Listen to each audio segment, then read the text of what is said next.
Hello नमस्कार, मैं सुरेश कुमार स्वागत करता हूं फिजिक्स क्लास में। 11th क्लास की फिजिक्स में हम पढ़ रहे थे वेक्टर्स, और लास्ट टाइम मैंने वेक्टर्स के बारे में आपको बताया था, यूनिट वेक्टर के बारे में बताया था, और multiplication of vector with real number and integer ये हमने किया था।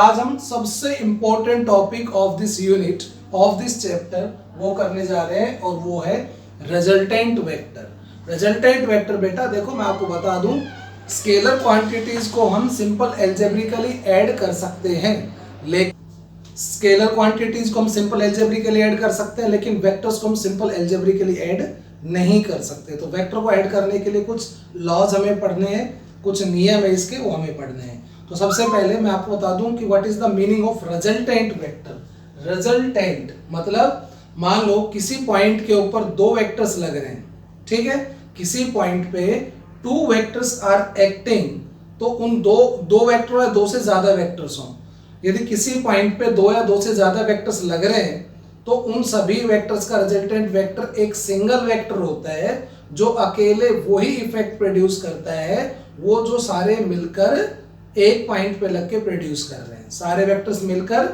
जो इफेक्ट प्रोड्यूस करते हैं वो इफेक्ट अकेला एक वेक्टर प्रोड्यूस करे, तो वो अकेला एक वेक्टर क्या कहलाता है? सभी वेक्टर्स का रिजल्टेंट वेक्टर। तो रिजल्टेंट वेक्टर क्या होता है? रिजल्टेंट वेक्टर ऑफ टू और more than two vectors. Resultant vector of two और मोर देन टू वेक्टर्स। इसके बाद आपने वेक्टर्स के बाद एक चीज लिख सकते हैं, एक्टिंग एट ए पॉइंट। इसके बाद जैसे यहां पर यहां पे आप क्या लिख सकते हैं?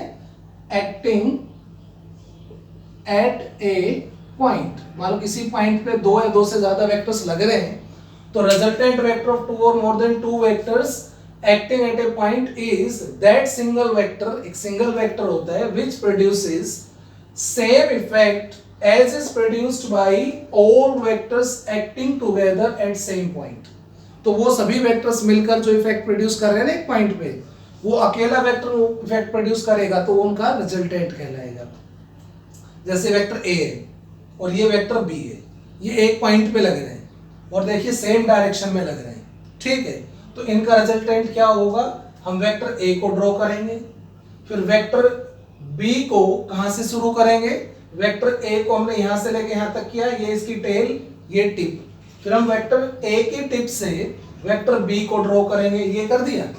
अब पहले वेक्टर से की टेल और दूसरे वेक्टर की टिप के बीच में एक नया वेक्टर ड्रॉ किया हमने, आर। तो ये जो आर है ये क्या है? ए और बी का रिजल्टेंट। तो यहां पे मैंने क्या लिखा है? R is equal to A plus B. इसका मतलब ये एल्जेब्रिक सम नहीं है, ये एल्जेब्रिक सम नहीं है। आपको लग रहा होगा कि हाँ ये सर ने ऐसे कर दिया कि हाँ भाई ये आर की लेंथ ए और बी की लेंथ का सम कर दी, लेकिन ये हमेशा ट्रू नहीं है। ये इक्वेशन है, ये क्या शो कर रही है कि R is the resultant of A and B. इसका ये मतलब नहीं है कि आर का मैग्नीट्यूड ए और बी के मैग्नीट्यूड का सम है, ऐसा जरूरी नहीं है हमेशा, ठीक है। इसी तरह से देखिए A and B opposite direction में है, तो पहले मैंने वेक्टर ए ड्रॉ किया और फिर वेक्टर ए की टिप से वेक्टर बी को ड्रॉ किया, तो बी तो इधर आएगा।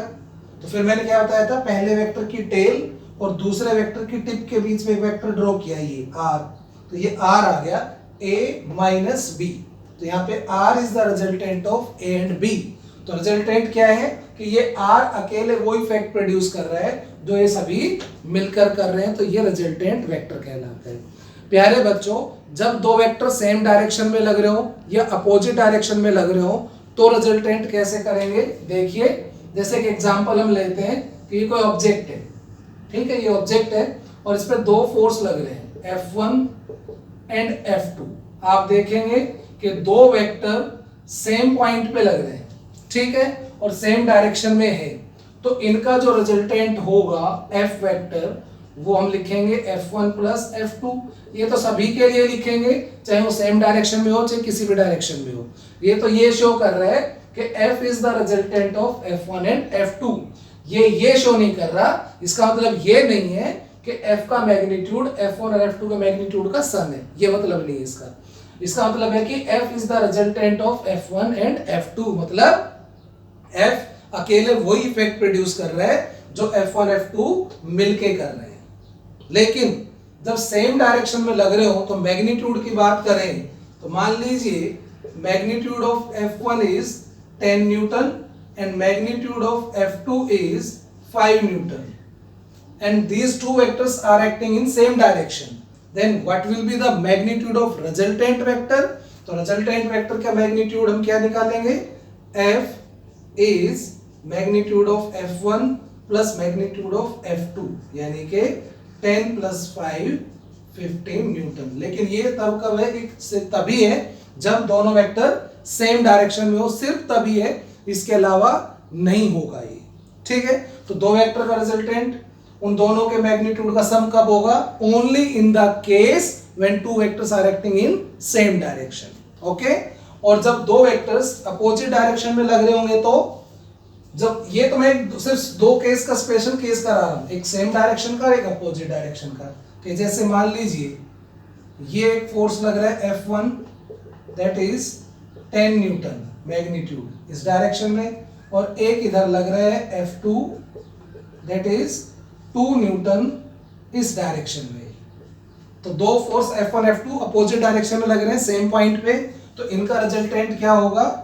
वैसे तो हम ये लिखेंगे F1 plus F2, vector sum तो यही होगा कि F is the resultant of F1 and F2। Now what is the magnitude? Magnitude of F is magnitude of F1 minus magnitude of F2 यानी कि 8 न्यूटन। तो रिजल्टेंट का magnitude 8 newton होगा। तो सिंपल ऐड या सिंपल सब्ट्रैक्ट हम तभी कर सकते हैं only in the case when two vectors are acting in same direction और एक्टिंग इन अपोजिट डायरेक्शन, इसके अलावा हम नहीं कर सकते। नेक्स्ट वीडियो में मैं आपको एक इंपॉर्टेंट टॉपिक कराने जा रहा हूं, तो उस पर ध्यान दीजिए।